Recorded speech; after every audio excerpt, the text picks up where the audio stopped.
Welcome back, baseball fans. Four Friends 1679 here. Tonight we've reached the midpoint of the National League, and we're talking about the all-time Milwaukee Brewers. If you're enjoying these videos, please be sure to like and subscribe, as there are still many more to come. As always, we'll start out with a brief history of the franchise so you understand the years and eras the players being drawn from. The franchise was created in 1969 as the Seattle Pilots as part of the second round of American League expansion. While they had far from the worst record for a first-year expansion team, the overall result was abysmal, and they became the first franchise since 1901 to be moved after only 1 year. In 1970, they were moved to Milwaukee and rebranded as the Brewers that we know today. They improved steadily from that inauspicious start, becoming an offensive powerhouse by the end of the decade, culminating in their first postseason appearance in 1981 and their first pennant in 1982. That team becoming known as Harvey's Wallbangers, after manager Harvey Keene, and a drink that to this day no one has ordered since the 1970s. Age and injury quickly dismantled this squad, though, and despite finishing the 80s with mostly winning records, the 90s would see almost entirely losing records, both before and after their move to the National League in 1998, and a string of last-place finishes to start the 2000s. From 2005 to 2017 was an era of both competitiveness and inconsistency. In those 13 years, they would have just 6 winning records, but would manage a wild card in 2008 and their first division win in 29 years in 2011. Since 2018, the team has become a powerhouse in the NL Central Division, with 4 division wins and a pair of wild cards, and only a single losing record and a single finish lower than second place in that time. And at the time of this recording, they have just become the first team to clinch a playoff spot in 2025. There are none of the original Seattle Pilots remaining on the team, but heavy representation from the Harvey Wallbanger era and this past decade. Now, without further ado, let's get into the 40-man roster of the all-time Milwaukee Brewers. Up first at catcher is number 20, Jonathan Lucroy. Luke was a 2-time All-Star. He smacked over 50 doubles, leading the league in 2014. Over 7 years, Lucroy hit .284 with a 110 OPS+. In his representative season, he hit .301 with 13 homers, 69 RBI, a league-leading 53 doubles, and 131 OPS+. He's backed up by the versatile number 5, B.J. Surhoff.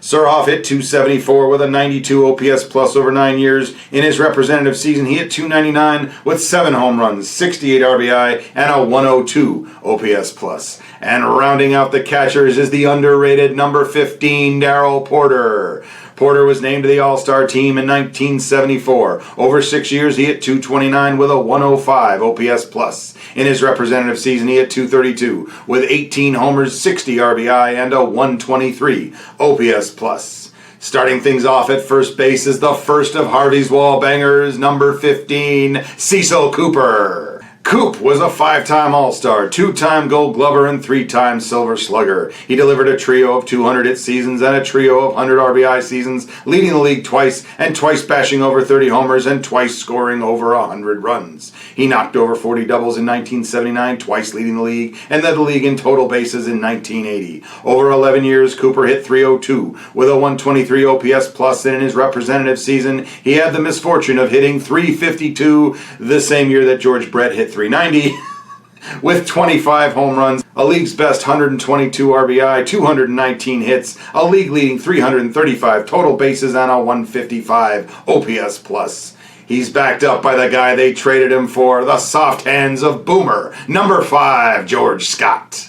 Scott was a 5-time Gold Glove winner and was named to the All-Star team, winning the Home Run Championship in 1975. He delivered a pair of 100 RBI seasons, also leading the league in 1975, and twice led the league in total bases. Over 5 years, Boomer hit .283 with a 131 OPS+. In his representative season, he hit .306 with 24 home runs, 107 RBI, a league-leading 295 total bases, and a 144 OPS+. And we finish up first base with Uncle Phil, number 28, Prince Fielder. Fielder was a 3-time All-Star, 2-time Silver Slugger, and named MVP of the 2011 All-Star Game. Fielder smashed 5 30-home run seasons, topping 40 in 2009 and 50 in 2007 to lead the league. He scored over 100 runs twice, drove in over 100 runs 4 times, leading the league in 2009, and drew over 100 walks 3 times, leading the league in 2010. Fielder hit .282 with a 143 OPS+ over 7 years, and in his representative season hit .299 with 46 home runs, the league's best 141 RBI with 103 runs, 110 walks, and a 166 OPS+. Putting in his time at second is the steady if unspectacular number 17, Jim Gantner. Gantner hit .274 with an 88 OPS plus over 17 consistent seasons. In his representative season, he hit .282 with 11 home runs, 74 RBI, and a 107 OPS plus. He's backed up by number 23, Ricky Weeks.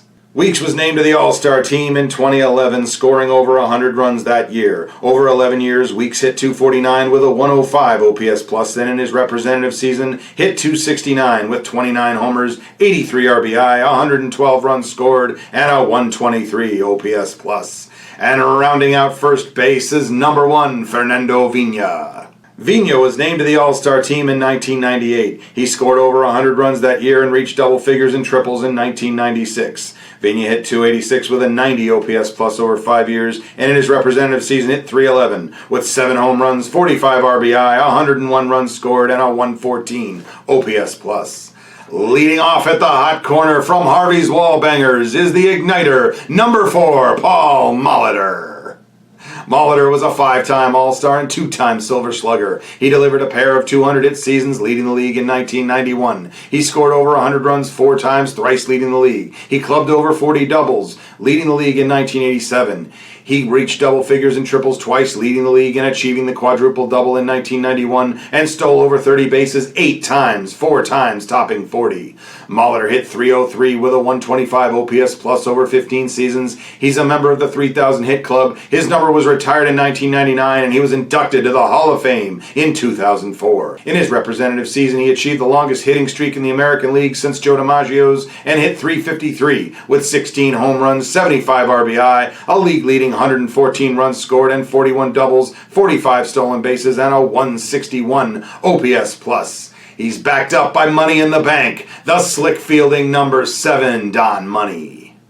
Money was a 4-time All-Star. He hit .270 with a 114 OPS plus over 11 years, and in his representative season hit .283 with 15 homers, 65 RBI, and a 120 OPS plus. And cooling things off at the hot corner is number 26, Jeff Cirillo. Cirillo was named to the All-Star team in 1997, scored over 100 runs in 1996, and knocked over 40 doubles twice. He hit .307 with a 113 OPS plus over 8 years, and in his representative season hit .321 with 14 homers, 68 RBI, and a 123 OPS plus.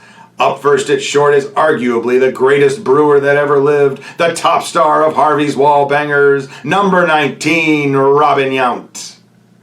Yount was a 3-time All-Star, 2-time Silver Slugger, 2-time MVP, and won the Gold Glove in 1982. He reached the 200-hit plateau that year, leading the league and also leading in total bases, slugging, ops, and ops plus. He delivered a trio of 100 RBI seasons and scored over 100 runs 5 times. He bashed over 40 doubles 4 times, twice leading the league, reached double figures and triples 4 times, twice leading the league, and achieved the quadruple double 4 times. Yount hit .285 with a 115 OPS plus over 2 decades in Milwaukee, split almost evenly between shortstop and center field. He's a member of the 3,000 hit club. His number was retired in 1994, and he was inducted to the Hall of Fame in 1999. In his representative season, he hit .331 with 29 homers, 114 RBI, 129 runs scored, 12 triples, and a league-leading 210 hits, 46 doubles, 367 total bases, 578 slugging, 957 ops, and 166 OPS plus. A hard act to follow, but he's backed up by the big bat of number 27, Willie Adames. Adames gave the Brewers a pair of 30 home run seasons, driving in 100 runs in 2024. He hit .244 with a 113 OPS plus over 4 years, and in his representative season hit .238 with 31 homers, 98 RBI, and a 110 OPS plus. And finishing up the infield is number 7, J.J. Hardy. Hardy was named to the All-Star team in 2007. He hit .262 with a 95 OPS plus over 4 years, and in his representative season hit .283 with 24 home runs, 74 RBI, and a 115 OPS plus. Moving into the outfield, in left it's the Hebrew Hammer, number 8, Ryan Braun.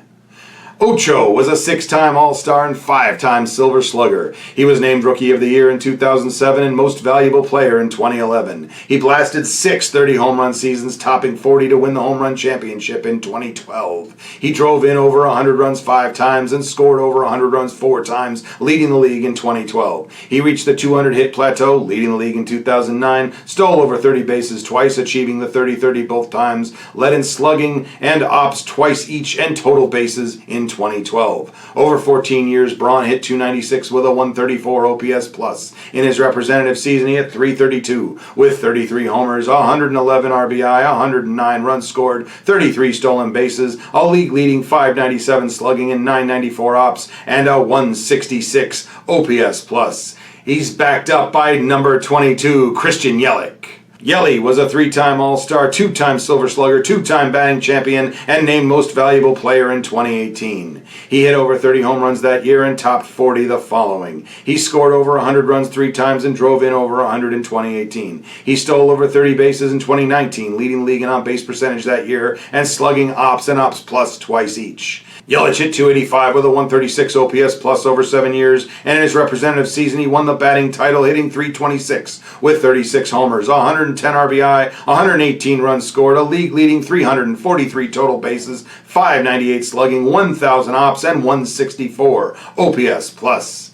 Up next is number 5, Jeff Jenkins.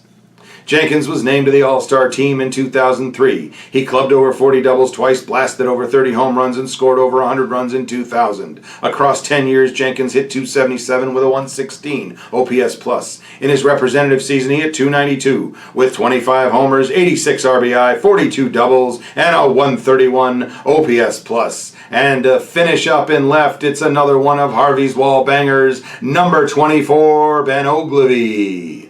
Gentle Ben was a 3-time All-Star, winning the Silver Slugger and the Home Run Championship in 1980. He topped 40 home runs that year and 30 in 1982. He drove in over 100 runs both years and hit 277 with a 124 OPS plus over his 9 years on the crew. In his representative season, he hit 304 with 41 homers to win the crown, 118 RBI, and a 153 OPS plus. Up first and center is El Títere, number 27, Carlos Gomez. Cargo was a 2-time All-Star and took home the Gold Glove in 2013. He stole over 30 bases 3 times, topping 40 and reaching double figures for the quadruple double in 2013. El Final hit 267 with a 110 OPS plus over 6 years. In his representative season, he hit 284 with 24 homers, 73 RBI, 10 triples, 40 stolen bases, and a 128 OPS plus. Bringing the thunder behind him from Harvey's wall bangers is number 20, Stormin' Gorman Thomas. Thomas was a 2-time home run champion and named to the All-Star team in 1981. He blasted over 30 home runs 4 times, topping 40 in 1979, along the way delivering a trio of 100 RBI seasons. Thomas hit 230 with a 119 OPS plus over 11 years, spanning 2 stints on the crew, and in his representative season hit 244 with 45 home runs to win the crown, 123 RBI, and a 138 OPS plus. Moving into right is the oft-forgotten but underrated number 16, Sixto Lezcano. Lezcano took home the Gold Glove, also driving in over 100 runs in 1979. He quietly hit 275 with a 125 OPS plus over 7 years, and in his representative season hit 321 with 28 homers, 101 RBI, and a 164 OPS plus. He's backed up by number 20, Jeremy Burnitz. Burnitz was named to the All-Star team in 1999. He smashed over 30 home runs 4 times, delivered a trio of 100 RBI seasons, and scored over 100 runs in 2001. Burnitz hit 258 with a 123 OPS plus over 6 years, and in his representative season hit 281 with 27 homers, 85 RBI, and a 140 OPS plus. And last but not least, wearing his sunglasses at night, it's... wait a sec, that's... better. And last but not least, it's number 1, Corey Hart. Hart was a 2-time All-Star. He clubbed over 40 doubles in 2008, smashed over 30 home runs twice, and drove in over 100 runs in 2010. Hart hit 276 with a 116 OPS plus over 9 years, and in his representative season hit 295 with 24 homers, 81 RBI, and a 127 OPS plus. At the top of the pitching staff is number 15, Ben Sheets. Sheets was a four-time All-Star. He struck out over 200 batters in 2004 and delivered a 1.15 ERA plus over 8 years. In his representative season, Sheets went 12-14 with 264 strikeouts, a 2.70 ERA, 9.83 WHIP, 10 strikeouts per 9, and a 1.62 ERA plus. Our top lefty is arguably the second greatest Mexican-born pitcher of all time, number 49, Teddy Higuera. Higuera was a 20-game winner, being named to the All-Star team in 1986. He delivered a pair of 200 strikeout seasons and led the league in WHIP in 1988. Over 9 years, Higuera earned a 1.17 ERA plus, and in his representative season rang up a 20-11 record with 207 strikeouts, a 2.79 ERA, and 1.56 ERA plus. He's followed by his longtime number 2, the Wizard, number 29, Chris Bosio. Bosio delivered a 1.07 ERA plus over 7 years. In his representative season, he went 15-10 with 173 strikeouts, a 2.95 ERA, and 1.31 ERA plus. Up next, from Harvey's Wallbangers, it's number 30, Moose Haas. Haas led the league in winning percentage in 1983 and delivered a 97 ERA plus over a decade on the crew. In his representative season, he went 16-15 with 146 strikeouts, a 3.10 ERA, and 1.25 ERA plus. He's joined by his teammate from the Wallbangers, Mr. Warmth, number 48, Mike Caldwell. Caldwell was a 20-game winner, also leading the league in complete games in 1978. He lit up a 1.03 ERA plus over 8 years, and in his representative season went 22-9 with 131 strikeouts, a 2.36 ERA, and 1.60 ERA plus. Our next pitcher is number 49, Yovani Gallardo.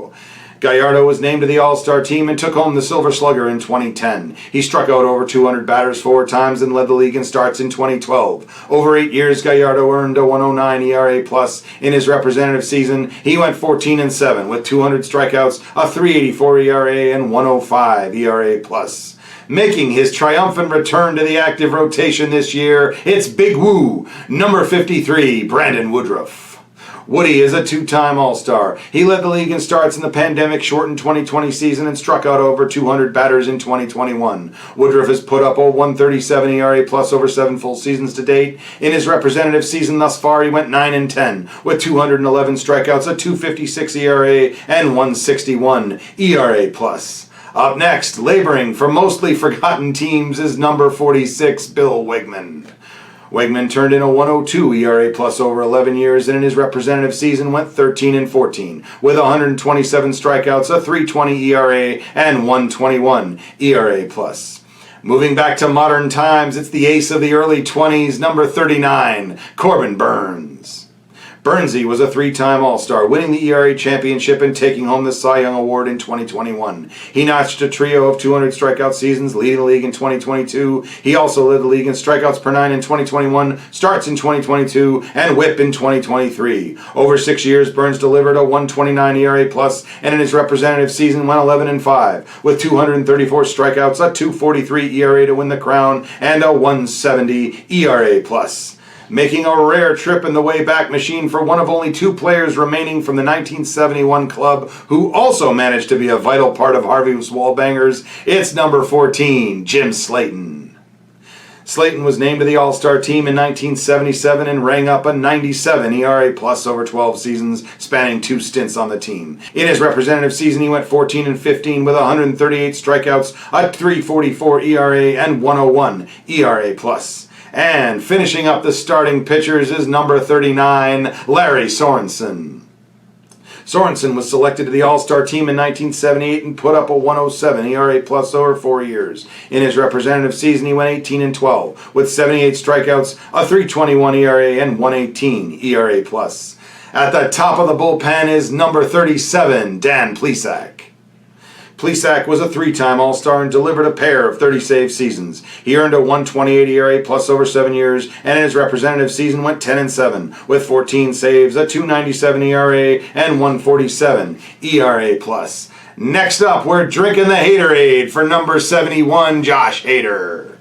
Hader was a 4-time All-Star. He delivered a pair of 30-save seasons, was traded on his way to a third, and led the league in 2020. Over 6 years, Hader put up a 172 ERA+, and in his representative season went 4-2, with 34 saves, a stingy 123 ERA, a stifling 835 whip, a blistering 15.6 strikeouts per 9, and an astounding 338 ERA+. Not to be outdone, he's followed by his successor, number 38, Devin Williams.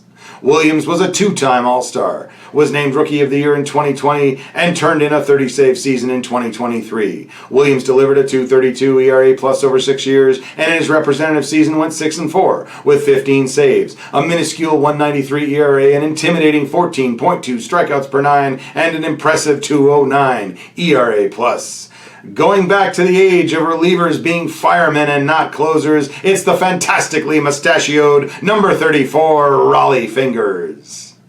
Fingers was a 2-time All-Star and was named Most Valuable Player in 1981, leading the league in saves and winning the Cy Young Award that same year. Fingers spun a 1.50 ERA+ across 4 seasons. He retired the all-time saves leader, a record that has since taken a beating, being passed by Jeff Reardon in 1992, Lee Smith in 1993, Trevor Hoffman in 2006, and Mariano Rivera in 2011.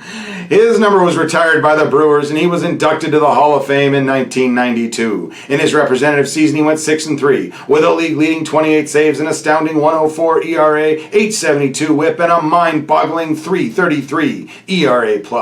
And last but not least is the fierce and fiery intensity of number 36, Mike Fetters. Fet Dog achieved a 30-save season in 1996 and a 1.55 ERA+ over 6 years. In his representative season, he went 5-1 with 2 saves, a 1.87 ERA, and 2.09 ERA+. Now, before moving on to the summary, we have 2 special segments. First up, we have another future star at starting pitcher number 51, fastball Freddie Peralta. Peralta is a 2-time All-Star, including his selection in 2025, and has delivered a pair of 200 strikeout seasons. At the end of 2024, he was sitting just 0.1 WAR behind Larry Sorensen, and at the time of this recording is in the midst of his best season yet.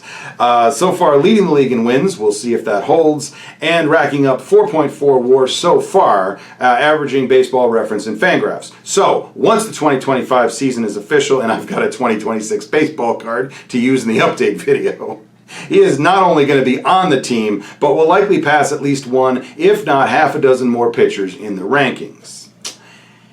And once again, I would be remiss if I did not acknowledge a true baseball legend at the position of broadcaster, the iconic and hilarious Mr. Baseball, Bob Uecker.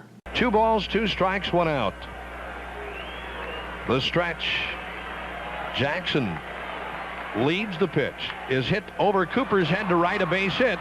Here is Reggie turning second, trying for third. Moore's going to have a play on him. The throw in time to get Jackson. Oh, what a throw by Moore. Oh, what a throw by Charlie Moore. He was right on line to Molitor, and Molly was waiting for Jackson when he got there. Glad ready. The 1-2 pitch, ball lined to Yount, it's short. He throws, it's over. The Brewers have won the American League pennant. Milwaukee, you have a World Series. See where Domet sits here. He's down, swinging a drive, right center and deep. Get up, get out of here, gone for Fielder. He just hit a walk-off, and this one is over. All right, here we go with Ryan Braun. The pitch to him, swinging a drive, left center and deep. Get up, get out of here, gone for Ryan Braun, and they've got the lead. Wow, what a shot by Braun. It's his 37th of the year.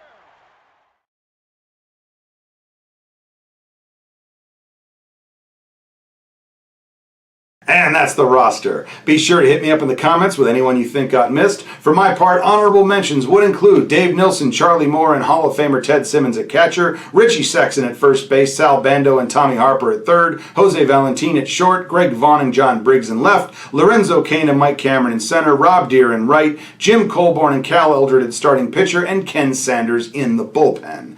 All told, these all-time Brewers include 3 Hall of Famers, 5 MVPs, 2 Rookies of the Year, 2 Cy Young Awards, 71 All-Stars, 10 Gold Gloves, and 19 Silver Sluggers. So what do you think of the team that War selected? Do you think that War did a good job overall? Let me know in the comments. Be sure to like and subscribe, and until next time, I hope to see you at the ballpark.